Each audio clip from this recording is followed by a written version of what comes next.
The sea had been calm that morning, deceptively calm. A soft breeze drifted over the glistening waters of the South Pacific, and the yacht Celeste sliced through it like a lazy blade, carrying 4 passengers blissfully unaware of what was coming. Marcus and Elena stood at the bow, arms wrapped around each other, faces lifted toward the sun. Married 3 years, they'd saved for this trip ever since their modest wedding. Behind them, their close friends Caleb and Nora sipped cold drinks beneath the shaded awning, laughter drifting in the salty air. All in their early 30s, they shared the easy closeness that came from a decade of friendship. "This feels unreal," Nora said, sliding her sunglasses down to gaze across the endless water. "Like we're in a postcard. No deadlines, no phones, no city noise," Marcus replied. "Just the 4 of us and the ocean." But by afternoon, the clouds began to gather, high, thin at first, then dark and pregnant with something more than rain. Caleb noticed first. He was the most experienced sailor among them. "We need to turn back," he said, scanning the horizon with tight brows. "This is wrong." The pressures dropped fast. "Just a squall?" Elena asked, but the look in Caleb's eyes silenced any doubt. Within the hour, the sea had turned monstrous. Celeste was swallowed by churning waves, wind howling like a living thing.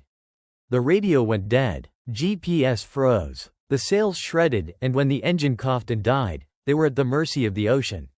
Screams. Water everywhere. Then, darkness. Marcus awoke to silence. Not the comforting quiet of dawn, but the eerie, pressure-laden kind that makes your heart beat louder in your own ears. He was lying on wet sand, his shirt torn, face caked with salt and grit. He blinked up at a sky that was too bright. Slowly, painfully, he sat up. A beach stretched out behind him, framed by towering cliffs and lush green that rose like a fortress. Palm trees leaned overhead, their fronds whispering secrets in the breeze. The air smelled thick, not just of ocean, but of something ancient and fertile. "Elena?" he croaked, panic rising like bile. "Caleb? Nora?" No answer. Marcus stumbled to his feet, scanning the beach. Debris from the Celeste was scattered like bones, planks, ropes, the shattered helm.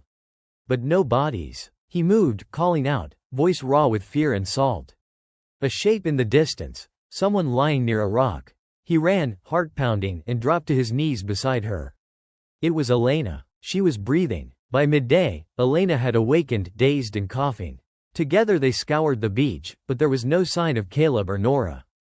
The cliffs prevented inland travel, so Marcus climbed a narrow path along the rocks while Elena waited below, watching the surf. At the top, the world changed. The jungle was unlike anything he'd ever seen. Vines as thick as his thigh twisted between trees that rose like giants, their roots breaking through stone. Strange flowers bloomed in impossible colors. Something rustled nearby, and he caught a glimpse of movement, fast, low to the ground, quadrupedal, but wrong. He descended quickly. "We're not on any normal island," he said. "What do you mean?" Elena's face was pale. "There's something up there. Animals, but not," he shook his head. "Not animals I recognize." As night approached, they made camp by the fire, huddled close. The stars overhead were unfamiliar, the constellations slightly off. Not even the sky seemed right. Meanwhile, far on the opposite side of the island, Nora awoke to fire. Smoke rose from the trees. She was surrounded by voices, foreign, chanting, rhythmic. Hands reached for her, smeared with ochre and ash. Her head throbbed. She was being carried. Caleb was nowhere to be seen. The figures wore masks carved from bone and bark, their bodies decorated with scars and symbols. She was brought to a clearing, torches flickered around a stone altar. The villagers parted for an elder whose face bore no mask, only deep lines and tired eyes. Nora's heart raced. "Please," she whispered, "I don't understand." The elder knelt, touched her forehead gently, and spoke in a language she couldn't comprehend. But his tone wasn't cruel. It was reverent, as if she were something sacred. Or something dangerous. Caleb, unconscious, was elsewhere. When he finally came to, he was in a pit, surrounded by wooden bars and dim torchlight. A thick rope bound his wrists. The walls of the cavern around him pulsed with the glow of bioluminescent moss. Distant cries echoed through tunnels he couldn't see. He tried to move, but his body protested. Above, a humanoid figure watched him, but not like the others. This one was covered in dark fur, with eyes that glowed softly yellow. Its jaw moved, not in speech but in mimicry, imitating Caleb's cough, his grunt, his name. Caleb, it croaked, and smiled with too many teeth. Marcus and Elena, after a restless night, began their inland journey at dawn. Armed with sharpened driftwood spears, they climbed the jungle path Marcus had found the day before. The further they went, the stranger the island became. Birds with feathers like scales. Monkeys with webbed arms that glided silently between trees. Insects the size of Elena's hand. "Do you think this place is even on the map?" she whispered. "I think we went off the edge of it," Marcus said. They came upon a stone obelisk, cracked, moss-covered, covered in symbols. Elena took a photo with the one surviving phone. No signal. Just battery and questions. A sudden shriek echoed through the trees, high, sharp, human. "Elena, that's Nora." Marcus broke into a run. They barreled through brush and vines, the scream echoing again, closer. Then, silence. They entered a clearing and stopped short. Blood stained the ferns. Footprints, human and something else, led in multiple directions. Elena dropped to her knees. "We're too late," she breathed. "No," Marcus said. "They're alive. This wasn't an attack. It was a warning." Back in the jungle's heart, Nora had been taken to a hut and fed roots and fruits, all unfamiliar but sustaining. The tribe, if that's what they were, watched her constantly. No one hurt her, but no one explained anything either. Until the girl came. She was young, with mismatched eyes and braided silver hair. She spoke broken English. "You fell from the sky," the girl said. "No, from a boat," Nora replied. The girl shook her head. "You fell from the sky. You do not belong here." "Where is here?" The girl paused. "You call it nothing. We call it Kalakai, the island that moves." At the same time, Caleb managed to slip the ropes binding his wrists. Injured but driven, he climbed the pit walls. The mimic creature was gone. The cavern led upward, a narrow passage, slick with moss. He emerged into the jungle, gasping, free but disoriented. Then he heard it, a low thrum, like machinery, like heartbeat. It came from the earth itself. As the sun set once more, the four of them, lost, scattered, hunted or revered, would spend another night on Kalakai. The island was watching, waiting. It had brought them here for a reason. And it was not done with them yet. Night on Kalakai wasn't just darkness. It was an atmosphere, a living thing. The jungle came alive with sounds that defied explanation, shrieks, chittering, deep groans that vibrated through the roots. Even the moon above looked strange, more swollen than it should be, the stars around it too sharp, too still. Marcus and Elena slept in turns, back to back, spears clutched tight. They'd found a hollow beneath a tree whose bark glowed faintly blue, casting just enough light to keep away total blackness. Every movement in the jungle felt like a presence. At dawn, they moved. They followed the broken path of footprints they'd discovered the day before, wide human-like prints, but oddly spaced. The trail led deeper into the island's interior. The air was hot, but not tropical. It carried a dry, almost metallic scent. Birds flew overhead, or what looked like birds, until they veered sideways mid-air like kites caught in unseen currents. "How is this island not on a map?" Elena whispered, running her hand along the bark of a tree that pulsed beneath her fingers like a heartbeat. "How does a place like this exist?" Marcus didn't answer, because he was starting to believe it might not exist. Not in the way other islands did. Elsewhere, Caleb stumbled into daylight. His clothes were torn, his face bruised, but he was free. His escape from the cavern had taken all night, and now, blinking into the sunlight, he emerged into a meadow. What he saw made him drop to his knees. The grass was silver, not merely in the light, but by nature, tall, feathery stalks that shimmered and hummed softly with the breeze. And in the center of the field stood a great circular ruin, stone arches overgrown with vines, cracked pillars etched with strange spiral symbols. He crawled to the nearest column, pressed his hand to the stone. It was warm. A voice echoed inside his head. "He watches." Caleb froze. "Who's there?" he called, spinning around. But the meadow was empty. Then something moved. At the edge of the ruins, a tall figure, skin painted black and red, eyes hidden behind a long bone mask. It raised one arm slowly, palm outward. Caleb's instincts screamed run, but he stayed rooted, hypnotized. The figure turned and vanished into the jungle. Meanwhile, in the eastern village of Kalakai, Nora had begun to understand the rhythms of her captors, or caretakers. They weren't cruel. They brought her food, bathed her wounds with fragrant herbs, and sang lullabies at night from beneath the windows of her hut. But she was still a prisoner. The girl with silver braids returned daily, teaching Nora fragments of their language. She learned the word for sky, Halani, and for ocean, Oram. But the word they used most often when they looked at her was Karanat. What does it mean? Nora asked. The girl looked at her seriously. It means, returning one. Returning from where? The girl hesitated. From the before times. Before the island was taken. Nora frowned. Taken by who? Instead of answering, the girl drew in the sand with a stick. A spiral. A triangle. A circle with lines inside it. A symbol she'd seen carved into the trees. There was a war, the girl whispered. The island was not always here. It moves when it must. When it's ready. That same day, Marcus and Elena found the first signs of habitation. A bridge, made of woven roots and bone, stretched across a deep chasm filled with vines. On the other side, a trail of stacked stones and carved totems pointed deeper into the forest. They crossed cautiously, each creak beneath their feet a gamble. On the far side, a scent of burning herbs filled the air. They were being followed. They could feel it. The silence shifted when they moved. The birds paused mid-call. Marcus motioned for Elena to keep close. Then, from behind a fallen log, a voice rang out. Drop your weapon. A woman stepped into view. Sun-browned skin, a bow drawn and aimed with precision. Her eyes narrowed. You're not from here, she said. Marcus raised his hands. Neither are you? She didn't smile. Unfortunately, I am now. Her name was Sarah. She had shipwrecked 10 years earlier, part of a forgotten research expedition. No one found you? Elena asked, stunned. No one comes to Kalakai, Sarah replied. They say you find it only when you've lost everything else. Or when the island chooses. She led them to a hidden outpost in the trees. A platform high in the canopy where she lived with 2 others. An older man named Dao, and a mute woman called Isha. All survivors from separate wrecks. They welcomed Marcus and Elena with guarded kindness. We've heard of others recently, Dao said.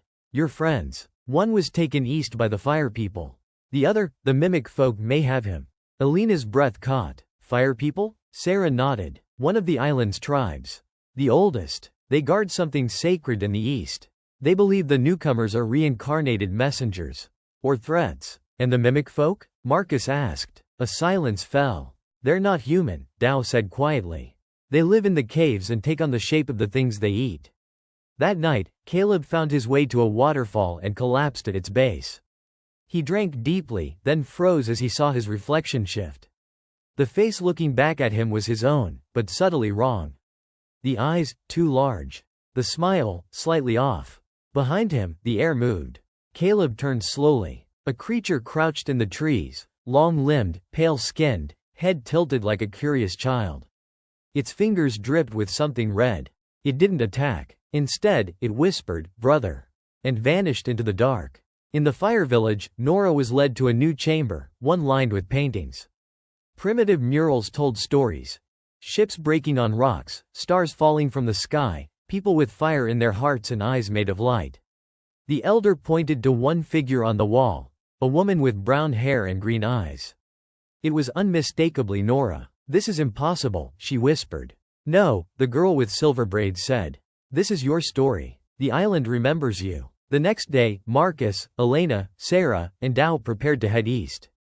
Isha would stay behind. As they packed supplies, Sarah handed Marcus a carved stone pendant. For protection, she said. Against what? Sarah met his gaze. The island. The jungle changed as they moved east. The trees grew denser, taller, bark blackened like coal, leaves as sharp as razors. The air felt thicker, buzzing with unseen energy. Even Sarah, normally confident, seemed nervous. This part of the island is different, she warned. It listens. Marcus tightened his grip on the spear Dao had given him. Elena walked just behind him, eyes wide and scanning. They hadn't spoken much since Sarah's comment about the mimic folk. The idea that Caleb might be with, or replaced by, one of those things haunted them both. Why is it like this here?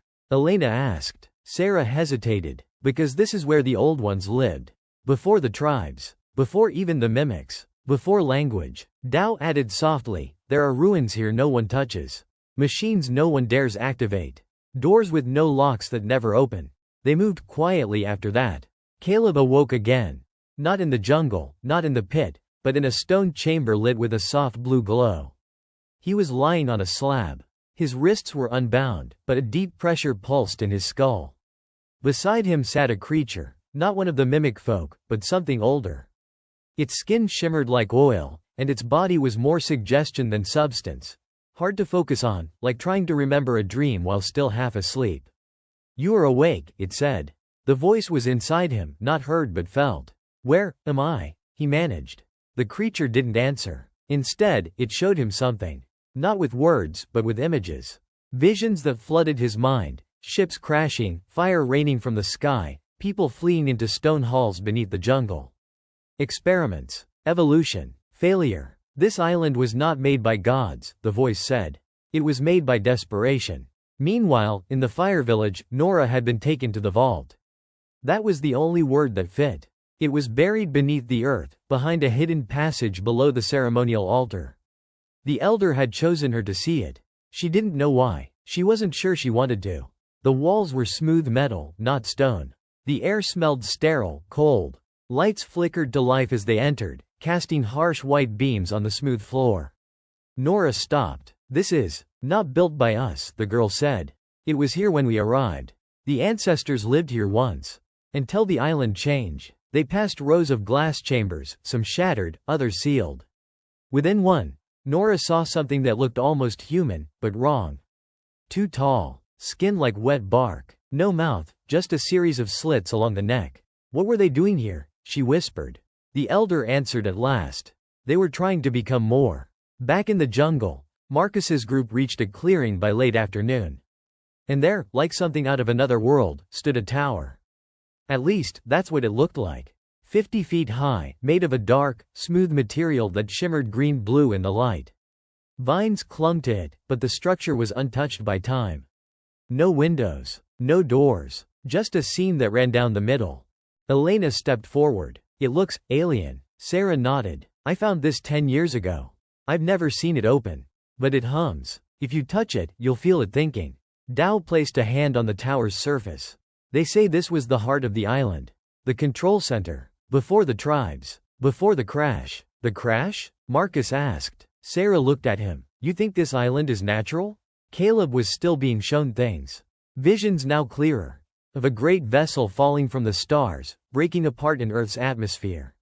Of survivors engineering an environment to preserve what they could. The island wasn't just a place. It was a containment zone. A vault. A prison. A lab. But it had been left alone for too long. And something inside had woken up. "You must leave," the voice said.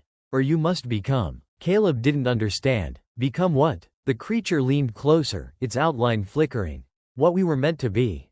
That night, Marcus dreamed. He saw the island from above, a vast shape drifting over the ocean like a shadow. Beneath it, gears turned. Engines pulsed. Something at the center beat like a mechanical heart. He saw Nora, bathed in red light. Caleb, surrounded by copies of himself. Elena, standing before the tower, her face lit from within. And he saw himself, alone, watching the island sink into darkness. He woke with a gasp. Nora stood at the edge of the vault, staring at a map drawn on the wall. It showed the island, but different. Angular, mechanical, ringed with energy nodes. She pointed to one. "What's this?" The elder spoke.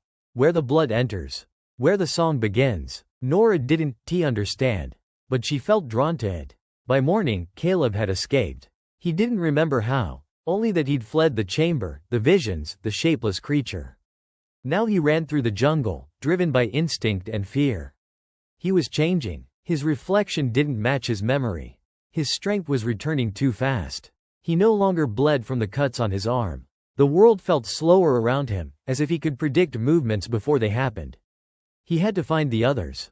Before he lost himself completely. Marcus, Elena, Sarah, and Dao set out toward the node the tribes called the Eye. The path grew colder, and strange shapes moved behind trees. Not animals, not people. Something in between. Near dusk, they found what remained of another tribe. Charred to bone. Scorched symbols carved in trees.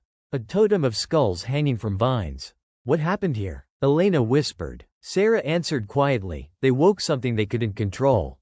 That night, all four, Marcus, Elena, Caleb, and Nora dreamed the same thing.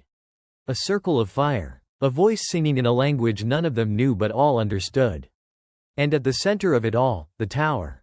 Waiting. The jungle was breathing. Marcus felt it with every step as they neared the eye, the name carved on Sarah's ancient map. The path was silent now, not quiet, but hushed, as if the trees themselves were watching. Even the strange animals of Kalakai kept their distance. Above them, the sky churned unnaturally. Storm clouds boiled and circled directly above the tower they had left behind, glowing with flickers of green lightning.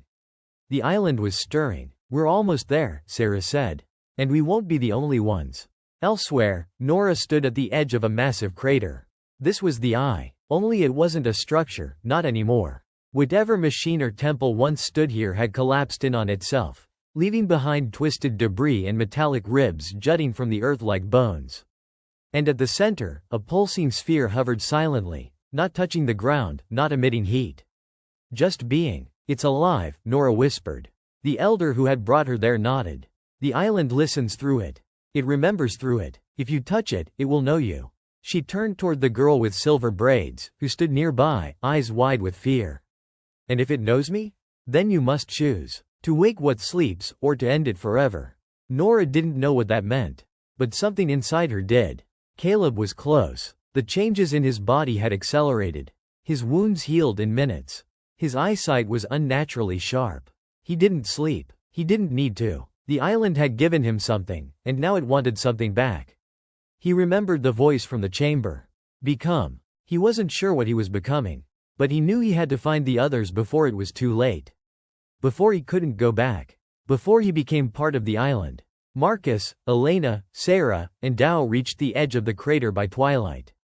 The sky above was now a vortex of light and shadow, and the air buzzed with a low, thrumming note like a song on the edge of memory. And across the crater, they saw her. Nora. Elena cried out and ran, sliding down the steep slope, arms flung open. Nora turned, stunned, then broke into a run. They collided in the center, laughing, crying, clutching each other like lifelines. Marcus descended more slowly, speechless. Nora looked thinner, paler, but alive. "We thought you were," he began. "Dead? I thought you were, too." They embraced. It felt like breathing after drowning. Then a sound broke the reunion. Rustling. Rapid. All turned. Caleb burst from the trees, wild-eyed, shirtless, skin marked with strange black patterns like vines burned into him. He stopped short at the sight of them. His chest heaved. "Don't touch me," he warned. "Caleb?" Elena stepped forward cautiously. He staggered back. "Something's happening to me. I don't know what I am anymore." "Then let us help you," Marcus said. "You, still you." Caleb fell to his knees. "I'm not sure I want to be." They all stood before the pulsing sphere as night fell. The tribes kept their distance, watching from the shadows. The girl with silver braids approached and whispered. "It's waiting." "For what?" Nora asked. "For you. All of you. You were brought here together. You were chosen." Dao stepped forward. "I've seen this before," he said. "In the old vaults. This is no natural island. It was grown around something ancient. Something made." "It's a machine," Marcus said. "No," Sarah corrected. "It's a memory." The group gathered around the sphere. It pulsed faster. Elena reached out first. Her fingers hovered just a breath away. Then Marcus laid his hand over hers. Nora and Caleb joined them. All four touched the surface together. And the island remembered. Visions slammed into them. A spacecraft, enormous, tumbling into Earth's atmosphere thousands of years ago. An artificial environment launched to preserve knowledge, species, language, seeded with synthetic life meant to evolve, adapt, blend. Malfunctions. Isolation. The AI core fragmenting. Creating tribes from survivors. Creatures born from twisted DNA. Memory degrading into myth. Attempts to reboot, all failed. Until now. Until them. The island didn't want them dead. It wanted them to choose. To awaken it, or shut it down forever. The vision ended. They staggered back. "That's why no map shows this place," Elena whispered. "It's not on Earth, it is Earth. Or what's left of something older. If we reawaken it," Marcus said, "we give it control again. It will try to repair itself. Restructure. Possibly take over." Nora stared at the sphere. "And if we don't?" Dao answered. "Then everything decays. The tribes. The systems. The creatures. All of it ends. Like turning off a dying life support machine. No good choices. Only consequences. Silence. Then Caleb stepped forward. I was changed by this place, he said. It tried to make me useful. But it didn't finish. I still remember who I am. But barely. He turned to Marcus. This island needs new caretakers. That's what it was trying to make us into. No, Marcus said. We're not meant to stay here. Caleb smiled. I don't think I have a choice anymore. He reached toward the sphere. Caleb, wait. Nora cried. Too late. The sphere accepted him. It flared, blinding white. Everyone fell to the ground. Then silence. When their vision returned, Caleb was gone. The sphere floated calmly. But it was different now. Stable. Listening. In the weeks that followed, the storms above the island cleared. The creatures retreated into shadow.